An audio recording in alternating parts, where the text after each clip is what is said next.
All of you बेटा, मैं सब फिर से वेलकम कर रहा हूँ जो भी बच्चों ने अभी ज्वाइन किया है। I am starting the class बेटा, ठीक है ना। ऑलराइट, सो आइए यहाँ। तो हमने बच्चों क्या किया था इससे पहले, जो भी प्रीवियस क्लास थी उसमें हमने two bond two two enthalpies we have already discussed. That is, one is enthalpy of formation and another is enthalpy of combustion. I have told you that three are very very important, two which we have already discussed and one that is important we will discuss is today beta, ठीक है ना।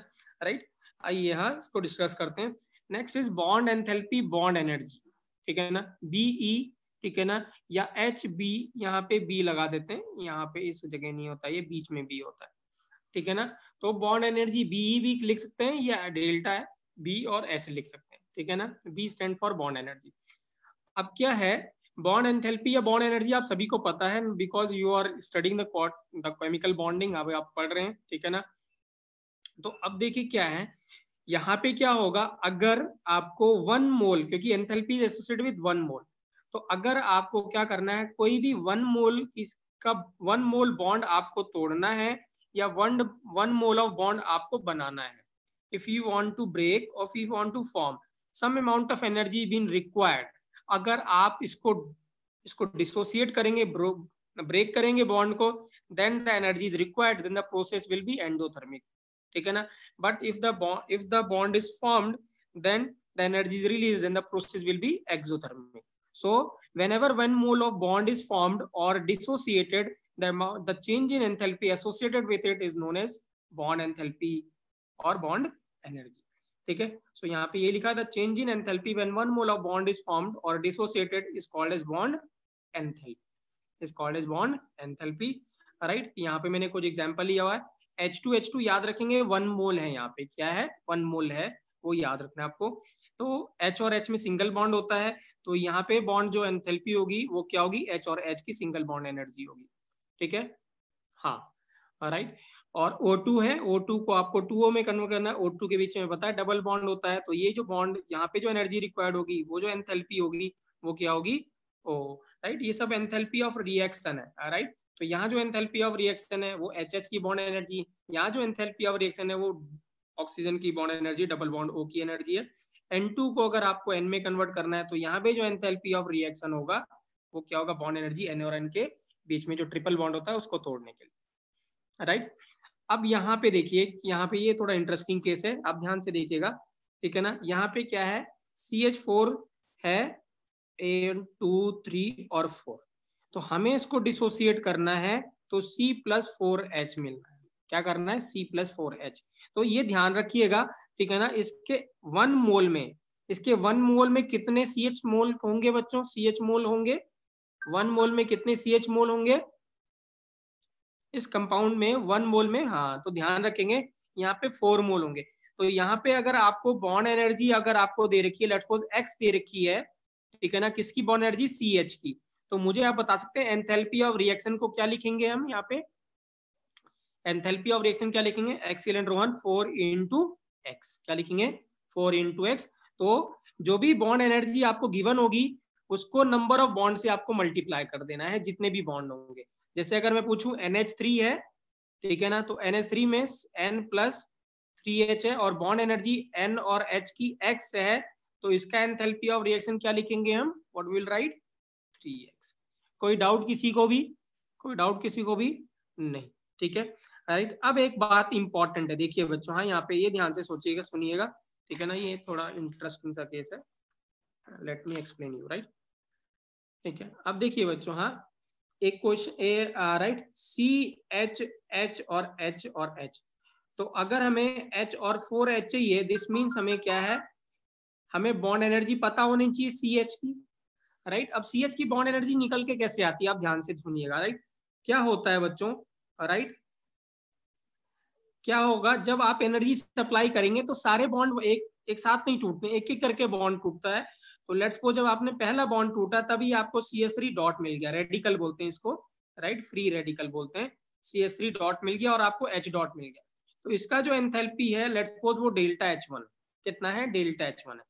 अगला CH3 जो होगा तो आपको CH2 dot और क्या मिलेगा, H मिलेगा, H डॉट, फिर से एक और बॉन्ड टूट गया। अब मुझे बताइए ये जो डेल्टा एच यहाँ लिख रहा हूं मैं सेकंड का, ये क्या डेल्टा एच वन के इक्वल होगा कि डिफरेंट होगा, मुझे ये बता दीजिए। डिफरेंट होगा, क्यों डिफरेंट होगा भाई? Why it will be different? Why it will be different? क्यों डिफरेंट होगा? क्योंकि क्योंकि आपका नहीं, क्योंकि आपका जो रिएक्टेंट है वो बदल गया ना। पहले रिएक्टेंट ये था, अब रिएक्टेंट ये है। तो जब रिएक्टेंट बदल गया, सो दिस मीन्स क्या होगा, उसको तोड़ने की एनर्जी भी तो बदल जाएगी, इजंट इट? है ना? ये क्या था, ये स्टेबल मॉलिक्यूल था और ये अनस्टेबल है। यहां से CH को तोड़ना थोड़ा इजी होगा, तो क्या होगा, जब आप ने रिएक्टेंट ही चेंज कर दिया तो डेफिनेटली बॉन्ड एनर्जी भी चेंज हो जाएगी, तो इसको हम डेल्टा H2 लिखेंगे। अब अगला जो टूटेगा CH2, 2 डॉट लगेंगे यहाँ पे, फिर आपको CH मिलेगा, 3 डॉट मिला और H हो गया, ये डेल्टा H3 हो गया। और जो अब लास्ट में जो CH से आपको C ट्रिप 4 डॉट मिलेंगे और H डॉट मिल गया, ये डेल्टा H4 हो गया। अब दो ये जो बॉन्ड एनर्जी निकल के आई है, ये जो CH है, ये मैं बता रहा था कैसे आई है। तो जो CH की जो बॉन्ड एनर्जी या बॉन्ड एंथैल्पी होती है, वो क्या होगा, इन सबका एवरेज होता है। क्या होता है? एवरेज होता है। तो delta H1 plus delta H2 plus delta H3 plus delta H4 upon क्या हो जाएगा, 4। तो ये जो बॉन्ड एनर्जी, जो भी डाटा गिवन होता है, वो ऐसे कैलकुलेट होता है। Basically it is an average. क्या होता है? एवरेज होता है। पॉली एटॉमिक मॉलिक्यूल के लिए एवरेज होगा, बट अगर कोई पॉली एटॉमिक मॉलिक्यूल नहीं है, एक ही सिंगल बॉन्ड है, मतलब चाहे वो डबल हो, ट्रिपल हो, या डबल हो, ट्रिपल हो, या सिंगल हो, तो वहां एवरेज करने की जरूरत नहीं पड़ती है।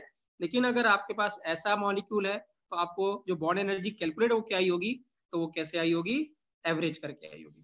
तो मुझे आप बता सकते हैं, अगर मैं जो NH3 है और आपको N+3H है, राइट, ठीक है, तो इसकी बॉन्ड एनर्जी कैसे कैलकुलेट होकर आई होगी, NH की बॉन्ड एनर्जी कैसे कैलकुलेट होकर आई होगी? तो यहाँ पे क्या करेंगे, average delta H1 plus delta H2 plus delta H3 divide by क्या करेंगे, यहाँ 3 बॉन्ड है तो क्या करेंगे, 3 से divide.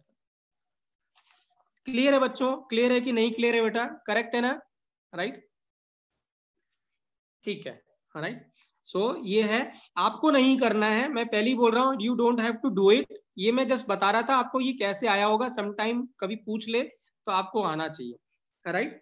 Otherwise this will be given in, ये आपको गिवन होगा, आपको कैलकुलेट नहीं करना है ये, you no need to do an average. By chance कभी क्वेश्चन आ जाए, ठीक है ना, तब आपको अगर पूछा जाए कि भाई ये सब दिया हो और आपसे पूछे बॉन्ड एनर्जी कैलकुलेट करो, then you should know it कि how the bond energy is being come out, ठीक है, राइट।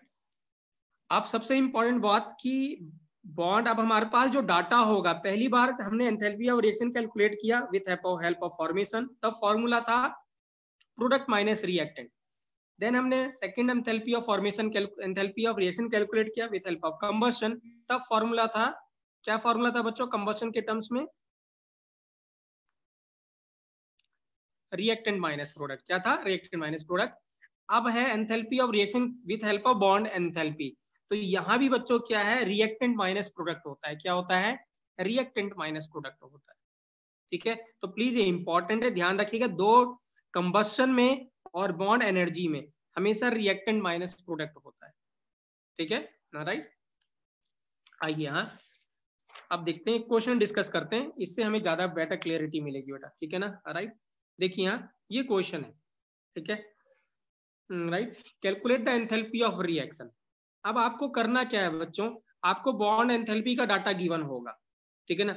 आपको करना क्या है, इनका आपको स्ट्रक्चर पता होना चाहिए। स्ट्रक्चर इन द सेंस कि आपको पता होना चाहिए कि हर मॉलिक्यूल में कितने बॉन्ड हैं और किस टाइप के बॉन्ड हैं, किन के बीच में बॉन्ड है।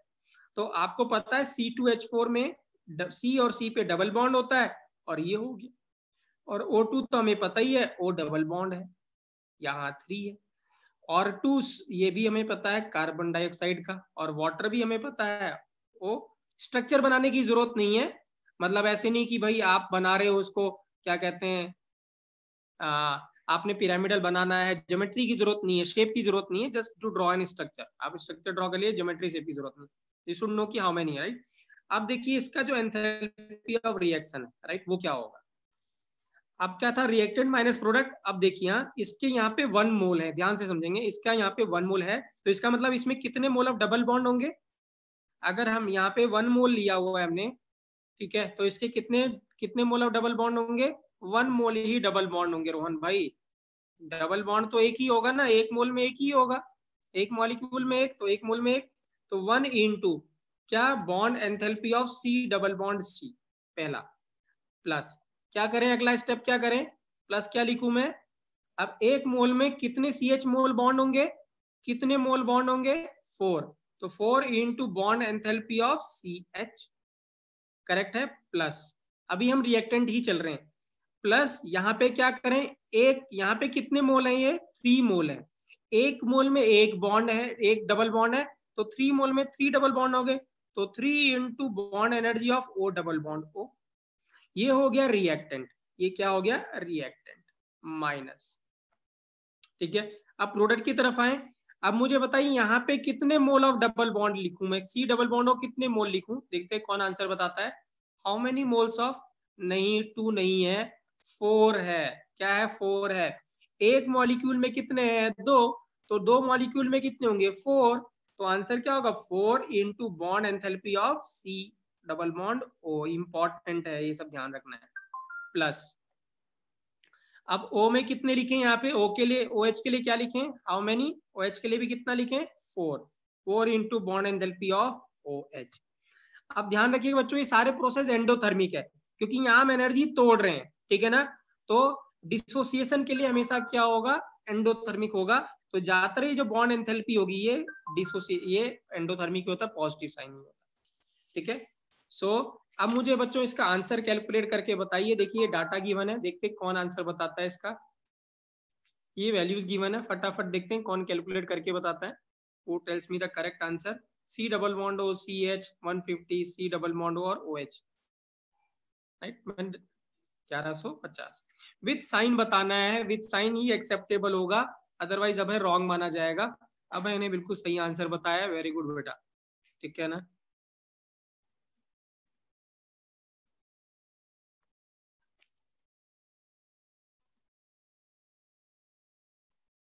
हाँ, सिद्धांत विथ आंसर बेटा, with Siddhant with answer, with sorry with sign बेटा, विथ साइन, तो द करेक्ट आंसर इज बेटा, correct answer is -1150 kilo joule per mole, ठीक है। So this is the correct answer, ठीक है, 11 पॉइंट।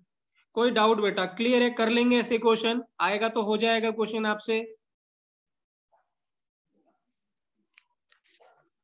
राइट, ठीक है। आइए, हाँ, अब हम इसका एप्लीकेशन डिस्कस करते हैं, क्या डिस्कस करते हैं, एप्लीकेशन, ठीक है, मतलब हम इसको कहाँ कहाँ पे यूज कर सकते हैं, कैसे कैसी एंथैल्पीज को कैलकुलेट कर सकते हैं, राइट, ठीक है।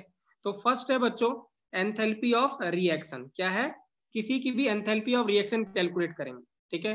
तो देखिए ये मैंने क्वेश्चन दिया हुआ है, ठीक है ना, हाँ जी, हाँ जी, पर मोल बेटा, पर मोल, हर पर मोल आएगा ना बेटा, एक ही मोल तो है यहाँ पे, तो पर मोल ही आएगा, ठीक है।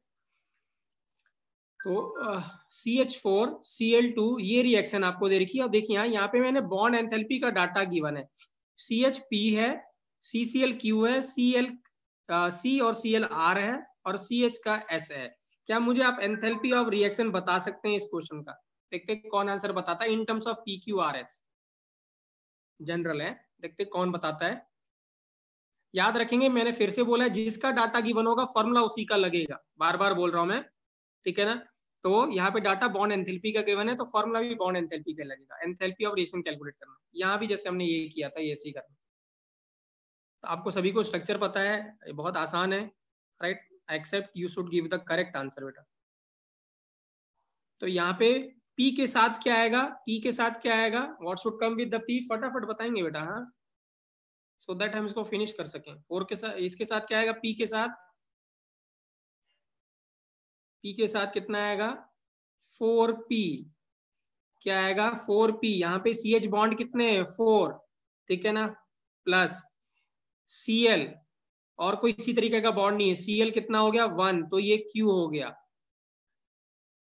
माइनस, ठीक है ना, ये तो रिएक्टेंट हो गया। अब देखिए यहाँ CH बॉन्ड कितने हैं यहाँ पे, 3, तो CH बॉन्ड 3 है, तो ये कितना हो गया 3p प्लस Cl, C और Cl के बीच में बॉन्ड कितना है 1, तो ये R हो गया, प्लस CH के बॉन्ड में कितना है S। अब सॉल्व करें तो 4p माइनस 3p, तो ये हो गया P और ये हो गया Q minus R minus S, plus Q होगा अमित कुमार, R और S में माइनस नहीं होगा अमित कुमार गुप्ता। क्लियर है ये? Right right. तो साइन इंपॉर्टेंट है, मैं फिर से बोल रहा हूँ बेटा, वेरी इंपॉर्टेंट, ठीक है। सो ये देखिए ये आपके पास, ठीक है राइट। नेक्स्ट है बच्चों एंथैल्पी ऑफ रिएक्स फॉर्मेशन कैसे कैलकुलेट कर सकते हैं, राइट। चलिए यहाँ मैं आप फिर से क्वेश्चन दे रहा हूँ आपको, N और H का बॉन्ड जो है वो X है, N और N के बीच का जो बॉन्ड है वो Y है, और या ऐसे कह दें N और N के बीच का बॉन्ड X है, H और H के बीच का जो सिंगल बॉन्ड है उसकी बॉन्ड एंथैल्पी Y है, और NH की बॉन्ड एंथैल्पी Z है। मुझे आप enthalpy of formation of ammonia calculate करके बताएंगे with help of bond enthalpy. Please try to solve it, calculate enthalpy of formation of ammonia. आपको पता है enthalpy of formation of ammonia अगर मुझे करना है तो क्या रिएक्शन लिखनी है, ठीक है ना, राइट। और रिएक्शन हमने लिख दी तो आपको इजीली आंसर मिल जाएगा, सिर्फ रिएक्टेंट माइनस प्रोडक्ट ही करना है। अब याद रखेंगे डाटा किसका गिवन है, डाटा गिवन है बॉन्ड एंथैल्पी का, तो फॉर्मूला भी बॉन्ड एंथैल्पी का ही लगेगा।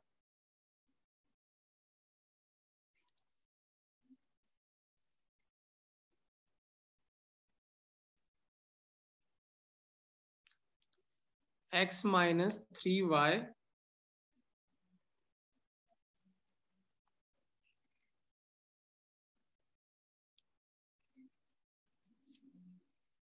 नहीं, x plus 3y minus 6z। इन्होंने सही, रवि ने आंसर सही बताया, रवि बेटा very good, right. I think so नहीं, रवि का आंसर सही नहीं है बेटा, मुझे लगता है थोड़ा गड़बड़ है बेटा। हाँ अभी सही है, अभी सही है, ठीक है। तो एंथैल्पी ऑफ रिएक्शन लिखने के लिए आपको क्या करना है, पहले मैंने बोला था जब कभी फॉर्मेशन लिखना है तो हमेशा प्रोडक्ट पहले लिखना है, तो आपने लिख दिया NH3, ठीक है ना, राइट। अब NH3 लिखने के बाद क्या है, आपको देखना है कि प्योर स्टेबल मॉलिक्यूल से बनाना है, तो N2 और ये H2, और फॉर्मेशन हमेशा 1 मोल बनाते हैं, तो जब बैलेंस करेंगे तो यहाँ 1/2 और यहाँ 3/2 आएगा। तो आंसर क्या हो गया x/2 प्लस 3y/2, तो ये तो हो गया रिएक्टेंट का, माइनस यहाँ पे कितने हैं 3 हैं, तो 3 × Z हो गया। सो दिस इज द आंसर। 6 नहीं आएगा, ये आएगा x plus 3y minus 6z/2, ये आएगा अगर आप इसका एलसीएम लेते हैं, अदरवाइज आपको ये सब लेने की जरूरत नहीं है। रवि मैंने आपको बताया था ना, आपने ही निकाला था, बट यहाँ ये मिसिंग था, अगर आपको याद है तो। क्लियर है बच्चों, क्लियर है ये, राइट। सो आप देख सकते हैं, राइट, ठीक है, ठीक है।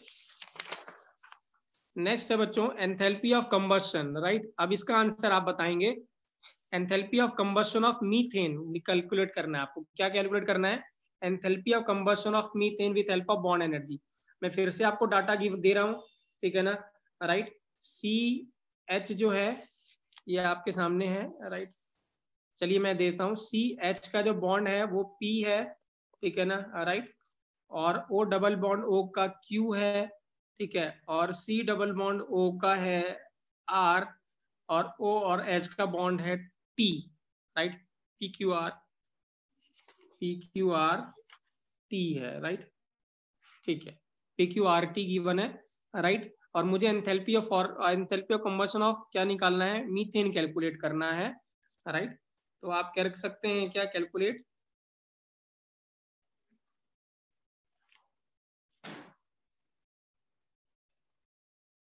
आप कंबशन करना है बच्चों, तो कंबशन के लिए पहले वो आपको रिएक्टेंट लिखना है, और रिएक्टेंट आपको हमेशा 1 मोल लेना है, और आपको प्योर और स्टेबल ऑक्साइड बनाना है, तो ये रिएक्शन हो जाएगी CH4 + O2 give CO2 + water, ठीक है ना, ये आपको गिवन है।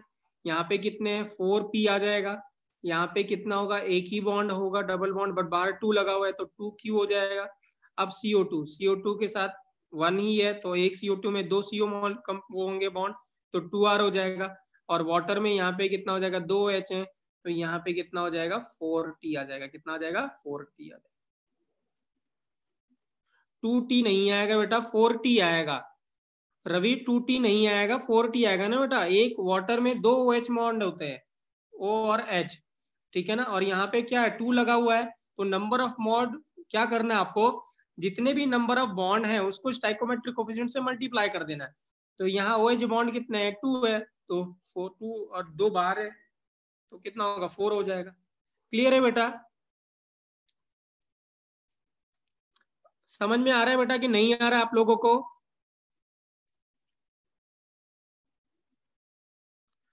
ठीक है, राइट। आपने क्या बेटा बॉन्डिंग में, क्या आपने बॉन्डिंग में रेजोनेंस एनर्जी पढ़ा है? रेजोनेंस एनर्जी सर ने कराया है आपको रेजोनेंस एनर्जी? नहीं, हाँ, ओके ओके, ठीक है। चलिए यहाँ हम बाद में डिस्कस करेंगे क्योंकि ये सेपरेट टॉपिक है बेटा, उसमें बहुत सारा टाइम लग जाएगा। हाँ, रेजोनेंस स्ट्रक्चर कराया है आपको क्या? हाँ अभी चलिए, हाँ रेजोनेंस स्ट्रक्चर कराया है आपको।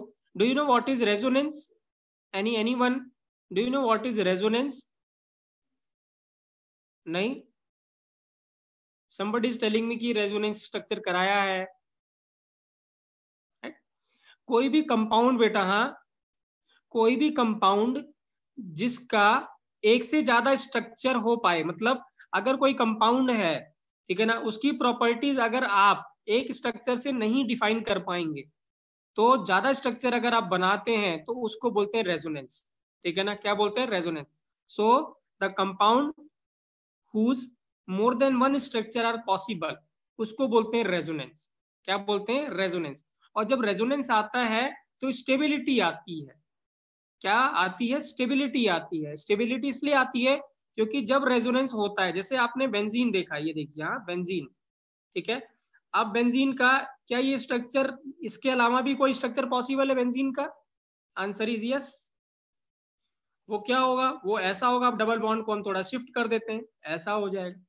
सो बेंजीन का ना ये एक्चुअल स्ट्रक्चर है ना ही ये एक्चुअल स्ट्रक्चर है। बेंजीन का जो एक्चुअल स्ट्रक्चर होता है कुछ ऐसा होता है, ये बेंजीन, और बीच में एक रिंग होती है, ऐसे एक रिंग होती है, इन दोनों को क्लब करके बना दिया जाता है। सो इसको बोलते हैं रेजोनेंस स्ट्रक्चर। इसको क्या बोलते हैं? Resonance structure. और इसको बोलते हैं रेजोनेंस हाइब्रिड स्ट्रक्चर। क्या बोलते हैं? Resonance hybrid structure. सो वो कंपाउंड जिसकी प्रॉपर्टीज हम सिंगल स्ट्रक्चर से डिफाइन नहीं कर पाएंगे, राइट, तो ऐसे हम कंपाउंड को बोलेंगे कि उसमें रेजोनेंस एग्जिस्ट करता है और मोर than one structure is possible, ठीक है। क्या मुझे बताओ CO2 का क्या एक से ज्यादा स्ट्रक्चर पॉसिबल है? CO2 का नहीं, कोई भी पॉसिबल नहीं है। CO2 का यही एक स्ट्रक्चर है बस, ठीक है ना, इसका कोई भी और स्ट्रक्चर नहीं है, ठीक है, राइट। इसमें कोई रेजोनेंस नहीं होगा। गलत नहीं होता है, I am not saying it is a गलत, but this is actual structure, ठीक है ना, राइट। उससे मिलके ये बनाया गया है, ठीक है, राइट।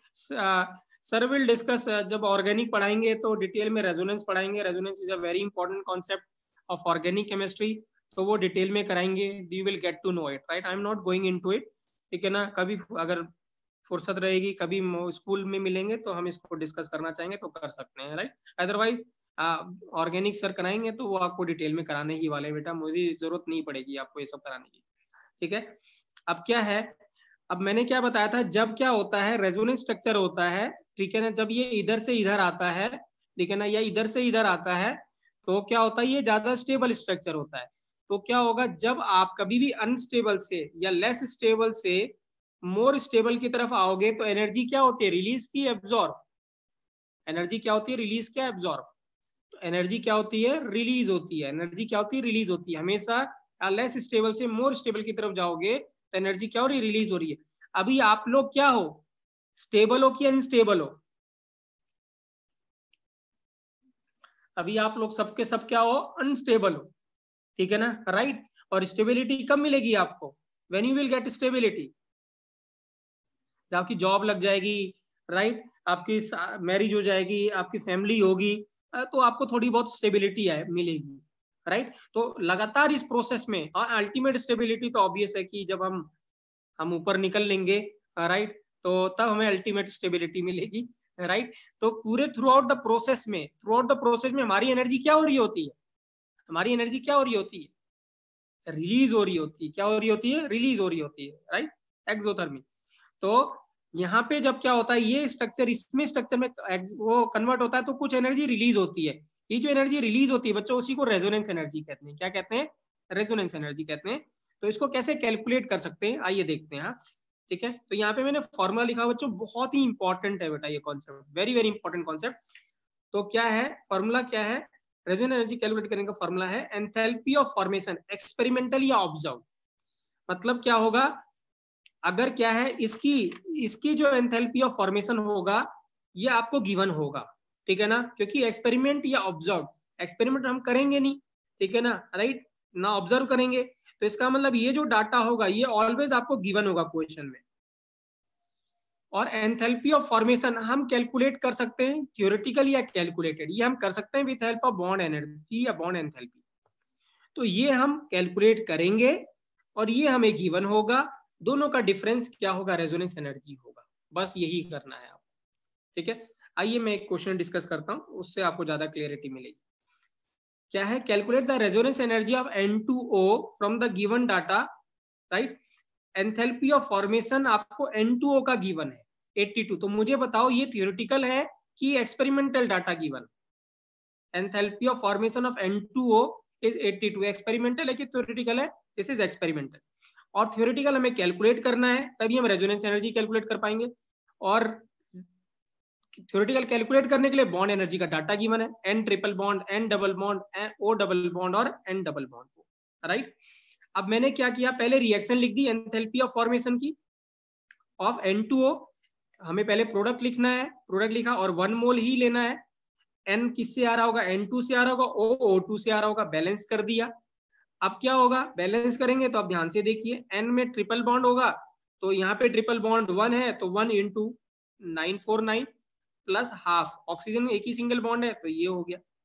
अब यहाँ पे मैंने N2O का स्ट्रक्चर बना रखा है, ठीक है ना, right, N double bond O double bond O, right. क्या आपको लगता है ये सही स्ट्रक्चर है, एग्जैक्ट स्ट्रक्चर है, कि कुछ और स्ट्रक्चर भी पॉसिबल है इसका? नहीं, इसका और स्ट्रक्चर भी पॉसिबल है। क्या हो सकता है इसका और स्ट्रक्चर, दूसरा स्ट्रक्चर क्या हो सकता है? एनी देखिए, यहाँ पे स्ट्रक्चर क्या है मुझे बताइए। नाइट्रोजन क्या 4 बॉन्ड बनाता है क्या? नाइट्रोजन 4 बॉन्ड बनाता है क्या? नहीं। 4 बॉन्ड बनाने के लिए nitrogen should behave like a carbon, क्योंकि कार्बन 4 बनाता है, नाइट्रोजन 3 बनाता है। तो कार्बन, नाइट्रोजन को कार्बन की तरह बिहेव करना पड़ेगा। तो कार्बन की तरह तब बिहेव करेगा जब नाइट्रोजन पे तो 5 इलेक्ट्रॉन होते हैं आउटर, उसमें इसमें 4 होते हैं, तो जब ये एक इलेक्ट्रॉन लूज कर देगा, सो दिस मीन्स इस नाइट्रोजन पे तो क्या चार्ज आएगा, +1 का चार्ज आएगा, क्योंकि ये 4 बॉन्ड बना रहा है। और ये नाइट्रोजन 2 बॉन्ड बना रहा है, 2 कौन बनाता है? 2 कौन बनाता है? ऑक्सीजन। तो इसका मतलब नाइट्रोजन किसकी तरह बिहेव करेगा? ऑक्सीजन की तरफ, तो एक इलेक्ट्रॉन गेन करेगा, तो इस पे चार्ज आ जाएगा नेगेटिव। तो ये है इसका एग्जैक्ट स्ट्रक्चर, राइट। अभी भी इसका स्ट्रक्चर हम एक और स्ट्रक्चर बना सकते हैं, देखिए कैसा। मैं क्या करता हूं, इस बॉन्ड को इधर शिफ्ट करा देता हूं, देखिए ध्यान से, इसको इधर शिफ्ट करा दूं तो अब क्या हो, देखिए N ट्रिपल बॉन्ड N और O ऐसा हो गया। अब मुझे बताइए इस नाइट्रोजन पे, इस पे कितना चार्ज आएगा, क्या चार्ज आएगा कि नहीं आएगा इस वाले नाइट्रोजन पे, फर्स्ट वाले पे? नहीं आएगा। इस पे क्या चार्ज आएगा? इस पे क्या चार्ज आएगा? प्लस का, क्योंकि 4 बॉन्ड है। अब यहाँ ऑक्सीजन जो है वो सिंगल बॉन्ड बना रहा, इसका मतलब ऑक्सीजन फ्लोरीन की तरह बिहेव कर रहा होगा, फ्लोरीन की तरफ बिहेव करेगा, जब एक इलेक्ट्रॉन एक्सेप्ट करेगा तो माइनस बना। तो ये देखिए इसके 2 स्ट्रक्चर पॉसिबल है कि नहीं है बेटा, है कि नहीं है? ठीक है, इसीलिए यहाँ पे क्या होगा, इसका जो एक रेजोनेंस स्ट्रक्चर होगा, जो मैंने बताया था आपको बेंजीन का, इसका एक रेजोनेंस स्ट्रक्चर होगा, ठीक है ना, राइट। ठीक है, वो रेजोनेंस स्ट्रक्चर कुछ ऐसा होगा, N डबल बॉन्ड तो है ही है यहाँ पे, और एक सिंगल बॉन्ड O है। अब ये जो बॉन्ड होगा ये यहाँ पे डॉट डॉट ऐसे लगा देंगे, क्योंकि कभी ट्रिपल बॉन्ड यहाँ होगा, कभी डबल बॉन्ड यहाँ होगा, तो ये इसका रेजोनेंस हाइब्रिड स्ट्रक्चर होगा, सॉरी रेजोनेंस स्ट्रक्चर होगा इसका। ठीक है, अब देखिए क्या है, अब मैंने ये वाला, अब आप ये क्वेश्चन पूछ सकते हैं यहाँ पे कि सर आपने ये वाला ही क्यों लिया, ये क्यों नहीं लिया, क्योंकि हम दोनों बना सकते थे, ये बना सकते थे, ये बना सकते थे। मैंने इसलिए ये लिया क्योंकि, बताइए क्यों लिया होगा मैंने ये वाला ही क्यों लिया, ये क्यों नहीं लिया, वाई,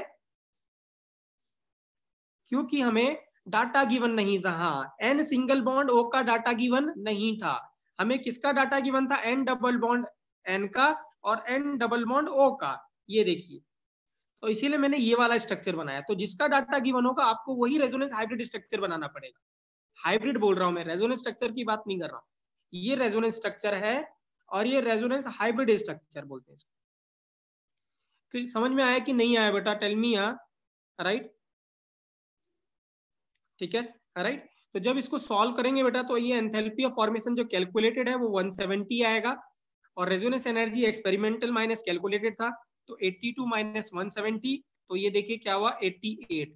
तो यहाँ पे मुझे बताइए एनर्जी रिलीज हो रही है कि एब्जॉर्ब हो रही है, एनर्जी रिलीज हो रही है कि एब्जॉर्ब हो रही है, तो रिलीज होगी तो रेजोनेंस से क्या आएगी, स्टेबिलिटी आएगी कि नहीं आएगी, रेजोनेंस से स्टेबिलिटी आएगी कि नहीं आएगी, डेफिनेटली आएगी। इसीलिए ये स्ट्रक्चर सबसे स्टेबल स्ट्रक्चर माना जाएगा इन तीनों में से, क्योंकि जब ये यहां से यहां पहुंचा होगा तो एनर्जी रिलीज हो चुकी होगी, ये सबसे स्टेबल स्ट्रक्चर है। क्लियर है बेटा, क्लियर है ना कैसे कैलकुलेट करेंगे रेजोनेंस स्ट्रक्चर, राइट। मैं आज आपको एक दो और क्वेश्चन दूंगा बेटा, हाँ, रेजोनेंस स्ट्रक्चर के ऊपर, बेंजीन के ऊपर, ठीक है ना, try to solve it and share your answer with मी।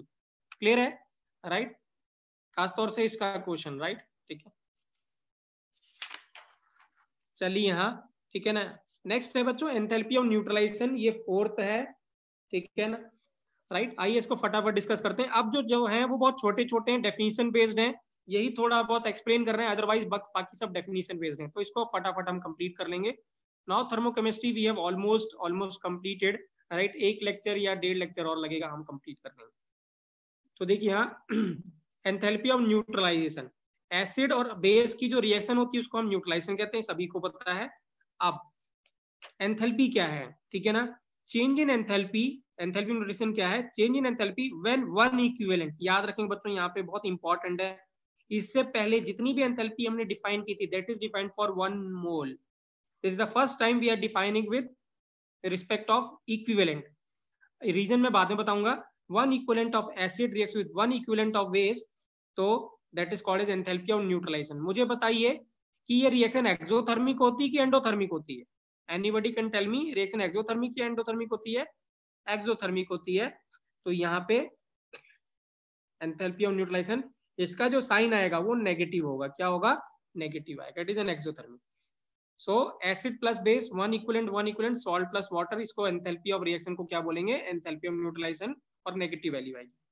अब ध्यान से देखिए, बहुत इंपॉर्टेंट है यहाँ, मैंने कभी भी आपसे ये नहीं बोला किसी भी रिएक्शन में, जो भी हमने अभी एंथैल्पी पढ़ी है, जितनी भी फॉर्मेशन, कंबशन, बॉन्ड एनर्जी, कि कोई भी एंथैल्पी ऑफ रिएक्शन आप याद करिए, नहीं, राइट। लेकिन फर्स्ट टाइम है आपको ये एंथैल्पी ऑफ रिएक्शन याद रखना है बेटा, याद नहीं होगा तो क्वेश्चन नहीं होगा।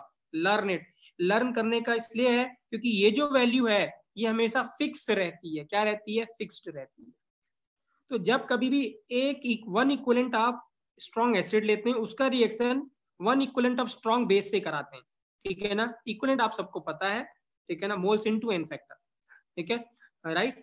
सो स्ट्रॉन्ग एसिड कोई सा भी हो, स्ट्रॉन्ग कोई सा भी हो, तो हमेशा जो एनर्जी रिलीज होगी वो हमेशा कांस्टेंट रिलीज होती है, और वो होती है -13.7 किलो कैलोरी पर इक्विवेलेंट। क्या होता है, पर इक्विवेलेंट इन कैलोरी, वेरी वेरी इंपॉर्टेंट, और इन किलो जूल तो 4.12 से 18 से मल्टीप्लाई कर देंगे तो ये आता है किलो जूल में 57.2 किलो जूल पर इक्विवेलेंट, वेरी वेरी इंपॉर्टेंट, ये फिक्स रहेगा। आप हमेशा अगर वन इक्विवेलेंट कोई सा भी स्ट्रॉन्ग एसिड लेते हैं, उसकी रिएक्शन वन इक्विवेलेंट किसी भी बेस से करते हैं, बट स्ट्रॉन्ग बेस होना चाहिए, तो हमेशा जो एनर्जी रिलीज होगी वो फिक्स होगी, उसी को एंथैल्पी ऑफ न्यूट्रलाइजेशन कहते हैं, ठीक है। यहाँ पे लिखा है please remember these values are fixed, ठीक है। अब कौन कौन से स्ट्रॉन्ग एसिड, कौन कौन से स्ट्रॉन्ग बेस होते हैं बेटा, ठीक है ना, यहाँ पे मैंने 7 7 है ना, हाँ 7 स्ट्रॉन्ग एसिड लिखे हुए हैं और 7 ही शायद स्ट्रॉन्ग बेस है। प्लीज इंपॉर्टेंट है ये, क्योंकि अगला चैप्टर इक्विलिब्रियम है, इक्विलिब्रियम में ये बार बार यूज होगा, तो इसको अभी से याद रखिएगा, ठीक है ना। मैं बाद में पूछूंगा और मैं बताऊंगा नहीं फिर, और मैं एक्सपेक्ट करूंगा कि आप सही आंसर बताएंगे। तो 7 एसिड है, स्ट्रॉन्ग एसिड वो है HCl, HBr, HI, HNO3, H2SO4, HClO4 और HClO3, ठीक है ना, राइट। ये 7 के अलावा बाकी सारी जितनी भी एसिड्स हैं वो सब वीक एसिड माने जाएंगे, इन 7 को छोड़ के।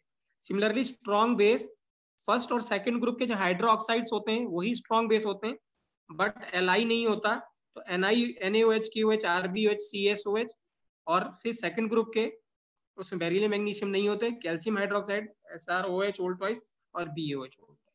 ये जो है ये यही स्ट्रॉन्ग एसिड है, यही स्ट्रॉन्ग बेस है। इसके अलावा बाकी सबके सब क्या है, सबके सब क्या होंगे, सबके सब वीक माने जाएंगे। अब देखिए यहाँ पे बच्चों मैंने 2 रिएक्शन लिखी हुई है, HCl plus NaOH gives NaCl plus H2O। Moderate वॉडरेट नहीं बेटा, हाँ कुछ भी, ठीक है ना। स्ट्रॉन्ग और वीक होगा, मॉडरेट जैसे यहाँ पे कोई चीज नहीं है केमिस्ट्री में, ठीक है ना, राइट। आगे डिस्कस करेंगे। HNO3 plus KOH gives KNO3 plus water, energy इतनी रिलीज हो रही है किलो कैलोरी पर इक्विवेलेंट पर इक्विवेलेंट। क्या आप मुझे बता सकते हैं ऐसा क्यों हो रहा है कि हमने एसिड को चेंज कर दिया, बेस को चेंज कर दिया, दोनों ये देखिए स्ट्रॉन्ग स्ट्रॉन्ग स्ट्रॉन्ग स्ट्रॉन्ग है, बट एनर्जी सेम रिलीज हो रही है, ऐसे क्यों, वाई? क्या मुझे बता सकते हैं ऐसा क्यों हो रहा होगा कि हमने एसिड को चेंज कर दिया, बेस को चेंज कर दिया, बट इक्विवेलेंट्स नहीं, इक्विवेलेंट से लेना देना नहीं है, नहीं। ओके ओके राघव, थोड़ा बहुत आंसर आपका ठीक है, somehow basis of same group नहीं, मैं सेम ग्रुप चेंज कर दूं तो भी कोई दिक्कत नहीं होगा, उसमें कोई फर्क, कोई वो नहीं होगा। टेम्परेचर कंसंट्रेशन नहीं, देखिए वाई एनर्जी रिलीज, मुझे बताइए बच्चों क्यों एनर्जी रिलीज होती है जब न्यूट्रलाइजेशन होता है, why energy is release, anybody can tell me, इससे आंसर आपको मिल जाएगा। क्यों एनर्जी रिलीज होती है, वाई? नहीं, एनर्जी इसलिए रिलीज होती है बेटा, ठीक है। हाँ, हर्ष ने आंसर सही बताया है, एक्सीलेंट बेटा, राइट। आंसर इसलिए आइए, इसलिए इसका ये आंसर होता है क्योंकि मुझे बताओ जब आप वाटर में डालेंगे, यहाँ पे बताइए ये रिएक्शन हो रही होगी, ठीक है ना, ध्यान से देखिए, हाँ प्लीज सब लोग देखेंगे ध्यान से। जब ये दोनों रिएक्शन हो रही होगी तो ये एक्वस एक्वस मीडियम होगा। मुझे बताइए एक्वस मीडियम में क्या NaCl साथ में रहेगा, क्या NaCl साथ में रहेगा? नहीं, कभी भी नहीं रहेगा, आपको कभी भी NaCl नहीं मिलेगा, आपको क्या मिलेगा, Na प्लस और Cl माइनस मिलेगा।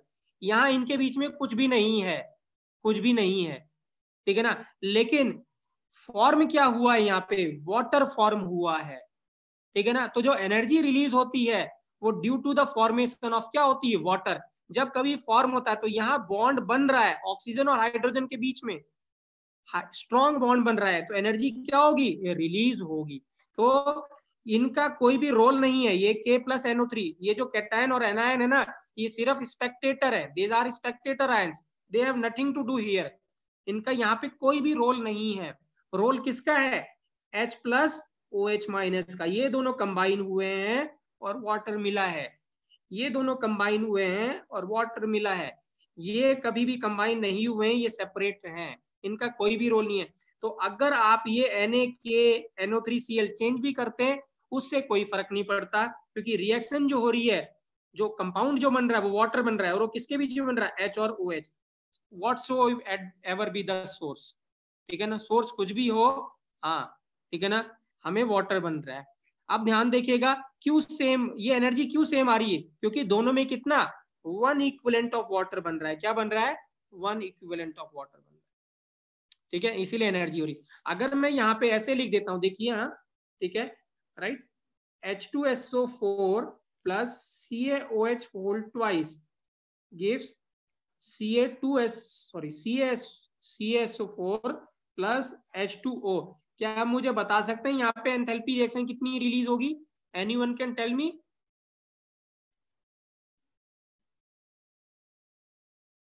कोई नहीं, अरे रवि यार हद हो गई बेटा, ठीक है ना, रिवाइज नहीं करते हो ना, आपको तो रेडॉक्स तो भूल ही गए आप, रेडॉक्स जैसी कोई चीज होती है वो तो आपको याद ही नहीं आ रहा है ना, याद क्यों आएगा, आप हर हफ्ते पेपर दे रहे हो आप, लेकिन तभी भी आपको रेडॉक्स याद नहीं आ रहा है। इसका क्या है, इसके मोल्स कितने हैं, 1, मोल्स 1 है, बट एन फैक्टर कितने हैं, 2, तो इसका मतलब इसके इक्विवेलेंट कितने हो गए, 2। इसके मोल्स कितने हैं, 1, और एन फैक्टर कितना है इसका, 2। एसिडिटी, इसकी बेसिसिटी, तो इसके इक्विवेलेंट कितने हो गए, 2। तो जब 2 इक्विवेलेंट रिएक्ट करेगा तो एनर्जी कितनी होगी, 2 टाइम्स ऑफ -13.7 होगी कि नहीं होगी, क्यों रवि भाई, ठीक है, राइट। तो ध्यान देना है, ये ऐसी क्वेश्चन आएगा और फिर वहां पे गलती करोगे आप, राइट। तो ध्यान देना है, इक्विवेलेंट है यहाँ पे, ये दो लकीर का फकीर नहीं होना है, ठीक है। तो ये ध्यान रखिएगा, 1 इक्विवेलेंट 1 इक्विवेलेंट, राइट, ठीक है। आइए बस इसको खत्म कर रहे हैं, लेकिन जब कभी भी, यहाँ please don't leave the class, I need 2-3 more minute. Week acid, और जब कभी भी इन दोनों में से, हमने दोनों स्ट्रॉन्ग लिया था, जब कभी भी इन दोनों में से एक भी वीक हो जाए, चाहे एसिड वीक हो जाए, चाहे बेस वीक हो जाए, या दोनों वीक हो जाए, जो एंथैल्पी ऑफ न्यूट्रलाइजेशन हो वो कम हो जाएगा इससे। मैग्नीट्यूड की बात कर रहा हूँ बच्चों में, हाँ मैग्नीट्यूड कम हो जाएगा, नेगेटिव साइन तो बाद में लगा रहे हैं, तो मैग्नीट्यूड जो होगा वो 13.6 या 57.2 से कम होगा। ऐसा क्यों होगा, एनीबॉडी कैन टेल मी, कि अगर हम वीक ले रहे हैं तो ऐसा कम हो जा रहा है, कैन एनीबॉडी एक्सप्लेन मी, ऐसा क्यों हो रहा होगा, क्यों हो रहा होगा, नहीं, क्यों, क्योंकि जो वीक एसिड और जो वीक बेस होते हैं, वहां पे जो वीक एसिड होता है और जो वीक बेस होता है वो H+ और OH- कंप्लीट डिसोसिएट नहीं करते हैं, मतलब उससे कंप्लीट H+ और OH नहीं निकलता है। तो इसका मतलब जब कंप्लीट H और OH- नहीं निकलेगा, सेपरेट नहीं होगा, तो लेस अमाउंट ऑफ वाटर बनेगा, तो लेस अमाउंट ऑफ वाटर बनेगा तो एनर्जी भी लेस रिलीज होगी, ठीक है। सो हियर सम एनर्जी, ये बाद में हम एक्सप्लेन करेंगे, आयनिक इक्विलिब्रियम में ज्यादा बेटर हमें समझ में आएगा ये। Some energy is used to dissociate weak acid और वीक बेस, मतलब ये अपने आप डिसोसिएट नहीं होता, तो कुछ एनर्जी रिलीज हो जाएगी, यूज हो जाएगी इनको क्या करने में, डिसोसिएट करने में, तोड़ने में, इसलिए therefore less energy is released, ठीक है। अब यहाँ पे एक एक्सेप्शन है बच्चों, ये बहुत इंपॉर्टेंट एक्सेप्शन है, ध्यान रखिएगा। एक्सेप्शन क्या है, HF एक वीक एसिड होता है, बस इसका जो एंथैल्पी ऑफ न्यूट्रलाइजेशन वो इतना होता है, ये याद रखना है आप, -16.4 किलो कैलोरी पर इक्विवेलेंट। ऐसा इसलिए होता है क्योंकि आपने अब हाइड्रेशन और लैटिस पढ़ लिया होगा, lattice energy and hydration energy, I think so, right. तो जो जितना छोटा साइज होता है उतना हाइड्रेशन कम होता है कि ज्यादा होता है, मुझे बताइए, जितना साइज छोटा होता है उतना हाइड्रेशन कम होता है कि ज्यादा होता है, जितना साइज छोटा होगा कैटायन और आयन का तो उसका हाइड्रेशन ज्यादा होता है, कम नहीं होता है, ज्यादा होता है, ज्यादा वाटर को अपनी तरफ अट्रैक्ट करेगा, चार्ज डेंसिटी ज्यादा होगी, ठीक है। तो यहाँ जो F- है, F- का साइज बहुत छोटा है, along the period size decrease करता है, तो F- का साइज बहुत छोटा है, तो हाइड्रेशन बहुत ज्यादा हो जाएगा, और हाइड्रेशन होने की वजह से कुछ एनर्जी रिलीज हो जाती है जिसको आप हाइड्रेशन एनर्जी बोलते हैं, तो वो जो एनर्जी है वो 13.6 में ऐड हो जाएगी, तो इसीलिए जो इसकी नेट एनर्जी है वो इससे ज्यादा हो जाती है। तो यहाँ पे जो ज्यादा का रीजन है वो रीजन इसलिए है क्योंकि यहाँ पे कुछ हाइड्रेशन एनर्जी रिलीज हो रही है जो कि 13.6 में ऐड हो रही है, इसीलिए इससे ज्यादा हो जा रहा है, और इसलिए यहाँ पे ज्यादा हो रहा है, बाकी में भी हाइड्रेशन हो रहा होगा, बट F- का हाइड्रेशन बहुत ज्यादा होता है due to very small size, ठीक है। सो यहाँ पे यही लिखा हुआ है, if able to read it, F- its hydration is very high, so some amount of energy is released along with enthalpy neutralization, that is called hydration enthalpy, right। Next है fifth, 1 second लगेगा, fifth है enthalpy of fusion. अब definition based है बच्चों, सिर्फ definition है। Fusion हमें पता है सॉलिड से लिक्विड होता है, तो जब 1 मोल ऑफ सॉलिड को 1 मोल ऑफ लिक्विड में कन्वर्ट करेंगे तो उसको क्या बोलेंगे, enthalpy of fusion. So the change in enthalpy when 1 mole of solid is converted into liquid is called as enthalpy of fusion। मुझे पता है ये एंडोथर्मिक है कि एक्सोथर्मिक है बच्चों, टेल मी यस या क्या है, एंडोथर्मिक या एक्सोथर्मिक, एंडोथर्मिक है, क्या है, एंडोथर्मिक है, क्योंकि सॉलिड से लिक्विड एनर्जी आपको सप्लाई करनी पड़ेगी। सिमिलरली एंथैल्पी ऑफ क्या है बच्चों, वेपोराइजेशन है, वेपोराइजेशन क्या है, लिक्विड से वेपर, तो 1 mole of liquid convert into 1 vapour, तो ये भी क्या हो जाएगा, एंडोथर्मिक या एक्सोथर्मिक, ये भी एंडोथर्मिक हो जाएगा। सब्लिमेशन क्या हो जाएगा, when 1 mole of solid convert into 1 mole of gas, तो ये भी क्या हो जाएगा, एंडोथर्मिक हो जाएगा। क्या हो जाएगा, एंडोथर्मिक हो जाएगा। ध्यान रखेंगे बेटा, बट इसका जो रिवर्स होगा, इन तीनों का जो रिवर्स हो जाएगा वो क्या हो जाएगा, इन तीनों का रिवर्स एक्सोथर्मिक हो जाएगा। वेपोराइजेशन के रिवर्स को क्या कहेंगे, वेपोराइजेशन के रिवर्स को क्या कहते हैं एनीबॉडी? सब्लिमेशन उल्टा और सीधा दोनों सेम होता है। सब्लिमेशन चाहे इधर से करें या उधर से करें। अरे वेपोराइजेशन का उल्टा नहीं होता, कंडेंसेशन होता है। वेरी गुड रवि, क्या होता है, कंडेंसेशन। तो condensation is an exothermic process, ठीक है ना। और फ्यूजन का उल्टा क्या होता है, anybody can tell me? Fusion का उल्टा solidification, freezing, excellent, freezing, freezing, बिल्कुल बिल्कुल, क्या है, फ्रीजिंग इज आउट, ठीक है, राइट बेटा। क्लियर है बेटा आज का लेक्चर आपको? ठीक है, मैंने बेटा दोनों ध्यान सुनेंगे, मैंने दोनों ही वीडियो फ्राइडे और जो कल के मंडे के दोनों वीडियो बेटा अपलोड कर दिए हैं, ठीक है ना, right. You can find me on my channel.